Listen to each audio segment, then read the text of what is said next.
వేదికలు అలంకరించిన మన ఉప ముఖ్యమంత్రి వర్యులు పవన్ కళ్యాణ్ గారికి, కలెక్టర్ గారికి, అదేవిధంగా శ్రీని గారికి, కృష్ణరాజు గారికి, ఇక్కడికి విచ్చేసిన అధికారులకి, పత్రికా సోదరులకి అందరికి కూడా పేరు పేరు నమస్కారం.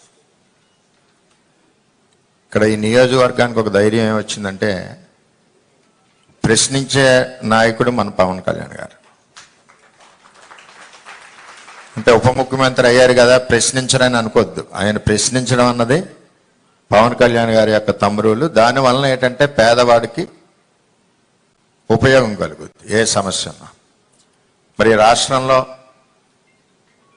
ఓటు చేయకూడదని ఒక పిలుపుతో ఈ రాష్ట్ర భవిష్యత్తునే మార్చిన నాయకులు పవన్ కళ్యాణ్ గారు, చంద్రబాబు నాయుడు గారు.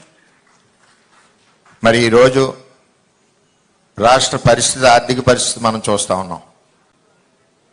మొన్నే రివ్యూ చేస్తే రూరల్ డెవలప్మెంట్లో 2000 కోట్లకి సమాధానం లేదు మన కళ్యాణ్ గారు రివ్యూ చేసినప్పుడు. అంత దారుణమైన పరిస్థితుల్లో రాష్ట్రం ఉంది.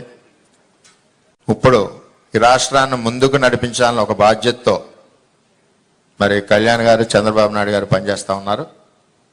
పవన్ కళ్యాణ్ గారికి మన అదృష్టం ఏంటంటే రూరల్ డెవలప్మెంటు, వాటర్ వర్క్స్, అదేవిధంగా పంచాయతీరాజు ఈ రావడం నిజంగా మన నియోజకవర్గానికి అదృష్టం. అలాగే కళ్యాణ్ గారు ఎలక్షన్లో బాగా దగ్గరగా చూశారు మత్స్యకార గ్రామాలు. మంచినీళ్ళు లేక చాలామంది ఆడపడుచులు సార్ని అడిగారు, అది సార్ గుండెల్లో కూడా ఉంది. మరి ఈ విధంగా మన అదృష్టం ఏంటంటే పోర్ట్ఫోలియోలు మన కళ్యాణ్ గారి చేతిలోనే ఉన్నాయి. గ్రామాలు డ్రైన్లు కానీ, రోడ్లు కానీ ఆశతో చూస్తూ ఉన్నాయి. ముఖ్యంగా ఆడపడుచులందరూ ఆశతో చూస్తూ ఉన్నారు. వీటన్నిటి మీద మనకి చాలా మేలు జరుగుద్దని ఒక ఆలోచనతో ఉన్నాం. అదేవిధంగా పెన్షన్లు, ఇదివరకు ప్రభుత్వం 4 నెలలకో సంవత్సరానికో 200 రూపాయలు పెంచినా అది ఉపయోగకరంగా లేకపోవడం. మరి ఒకేసారి నిర్ణయం తీసుకున్నారు, 3వ సంతకంగా 1000 రూపాయలు కూడా ఒకేసారి ఆర్థిక ఇబ్బందులు పెంచడం అంటే పేదవాడి మీద ఎంత అభిమానం ఉందన్నది మనం తెలుసుకోవాలి.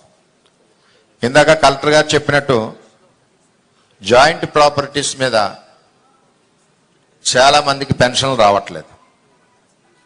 రెండవది, భర్త డైవర్స్ ఇవ్వకుండా కనపడకుండా పోయిన వాళ్ళు చాలామంది నియోజకవర్గంలో ఒక 100 మంది పైన ఉన్నారు నా దృష్టిలో. వాటి మీద కూడా ఒక నిర్ణయం తీసుకోవాల్సిన బాధ్యత ఉంది. ఎంచేతంటే భర్త రావట్లేదు, సర్టిఫికెట్ ఇవ్వడం కుదరట్లేదు, ఒంటరి మహిళలు ఇదివరకు ప్రాక్టీస్ ఉంది కాబట్టి దాన్ని కూడా మన డిప్యూటీ సీఎం గారిని దృష్టిలో పెట్టుకోవాల్సిందే కోరుతా ఉన్నాం. అన్నిటికంటే దారుణం ఈ 5 సంవత్సరాల్లో జరిగింది ఏంటంటే కరెంటు బిల్లు 30వ తారీఖు నాడు తీసుకోవాలి స్లాబ్ ఉన్నప్పుడు. ఆ కరెంటు బిల్ని ఫస్ట్ వీక్ 10వ తారీఖు తీసుకోవడం వల్ల స్లాబ్ లెవెల్ దాటిందని చెప్పి చాలా మందికి పెన్షన్లు కూడా తీసేయడం జరిగింది. ఆ కరెంట్ బిల్స్ కూడా మన గౌరవ కలెక్టర్ గారు 1వ తారీఖు ముందు తీసుకోవడం వలన ఎలిజిబిలిటీ మిస్ అవ్వకుండా ఉంటున్నారు.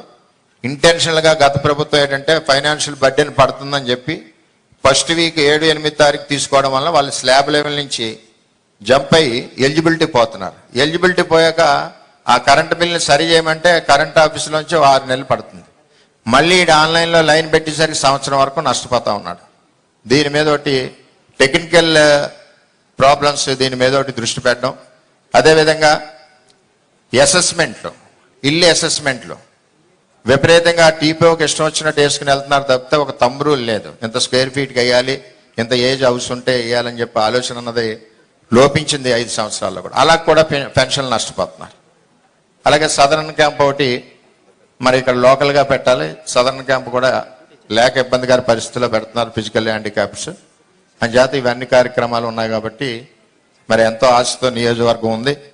మరి సార్ 3 రోజుల్లో కూడా మరి బ్రహ్మాండంగా అభివృద్ధి కార్యక్రమాలు ముందుకు స్టార్ట్ అవుతాయని చెప్పి తెలియజేసుకుంటూ, ముఖ్యంగా పెన్షనర్స్లో ప్రాబ్లం ఉంటే ఒక team, revenue department, electrical department, municipal కానీ పంచాయతీ డిపార్ట్మెంట్ని ఒక టీం వేసి ఆ ప్రాబ్లం అదే రోజు సార్ట్ అవుట్ అయ్యేలాగా ఉండాలి. లేకపోతే ఇక్కడి నుంచి అక్కడ తిప్పి, అక్కడి నుంచి ఇక్కడ తిప్పి వాళ్ళు కూలి పని మానుకుని వెళ్ళే పరిస్థితి ఉండదు. కాబట్టి పెన్షనర్స్కి మేలు చేయాలని చెప్పి అందరినీ, ప్రతి ఒక్కరిని కోరుకుంటూ మరి అవకాశం ఇచ్చిన అందరికీ పేరు పేరున ధన్యవాదాలు తెలియజేసుకుంటూ సెలవు తీసుకుంటాం.